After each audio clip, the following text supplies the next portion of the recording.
ಈಗ ಇಂದಿನ ಪತ್ರಿಕೆಗಳ ಇಣುಕುನೋಟ.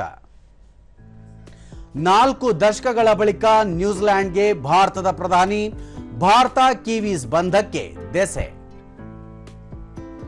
ಮೈಸೂರು ದಸರಾ ಈ ಬಾರಿ ಅದ್ಧೂರಿ, ಸಿಎಂ ನೇತೃತ್ವದ ಸಭೆಯಲ್ಲಿ ನಿರ್ಧಾರ. ಕಾವೇರಿ ವನ್ಯಜೀವಿ ಧಾಮ ವಿಭಜನೆ, ಕನಕಪುರ ವನ್ಯಜೀವಿ ವಿಭಾಗ ಸೃಜನೆ, ರೈತರ ಅನುಕೂಲಕ್ಕೆ ಸರ್ಕಾರದ ಆದೇಶ.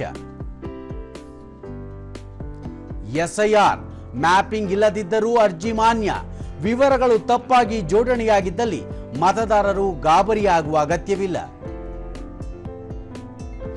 ಇಂಗ್ಲೆಂಡ್ ವಿರುದ್ಧ 5ನೇ ಟಿ20 ಪಂದ್ಯ ಇಂದು, ಭಾರತಕ್ಕೆ ವೈಟ್ ವಾಶ್ ಆತಂಕ.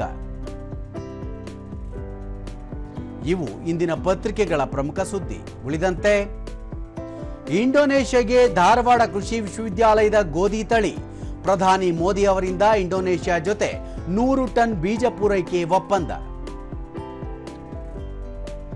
ಉಪನಗರಗಳಿಗೆ ವಿಸ್ತರಿಸಿದ ಬಿಎಂಟಿಸಿ, ಕನಕಪುರ, ರಾಮನಗರ, ಚನ್ನಪಟ್ಟಣ, ಚಿಕ್ಕಬಳ್ಳಾಪುರಕ್ಕೆ ಸಂಚರಿಸುತ್ತಿರುವ ಬಸ್. ಮಂಗಳೂರಲ್ಲಿ ಒಎನ್ಜಿಸಿ ತೈಲ ಸಂಗ್ರಹಾಗಾರಕ್ಕೆ ಅನುಮೋದನೆ, 17.5 ಲಕ್ಷ ಮೆಟ್ರಿಕ್ ಟನ್ ತೈಲಾಗಾರ ಸ್ಥಾಪನೆಗೆ ನಿಗಮದಿಂದ ತಾತ್ವಿಕ ಒಪ್ಪಿಗೆ. ಹಲವು ರಾಜ್ಯಗಳಲ್ಲಿ ನಿಲ್ಲದ ಮುಂಗಾರು ಅಬ್ಬರ, ಉತ್ತರಾಖಂಡ, ಹಿಮಾಚಲದಲ್ಲಿ ಭೂಕುಸಿತ, ದೆಹಲಿಯಲ್ಲಿ 160 ಮಿಲಿಮೀಟರ್ಗೂ ಅಧಿಕ ಮಳೆ. 29ರ ಹರಿಯದಲ್ಲಿ 300 ಅಂತಾರಾಷ್ಟ್ರೀಯ ಪಂದ್ಯ, ಸ್ಮೃತಿ ಮಂದಾನ ದಾಖಲೆ.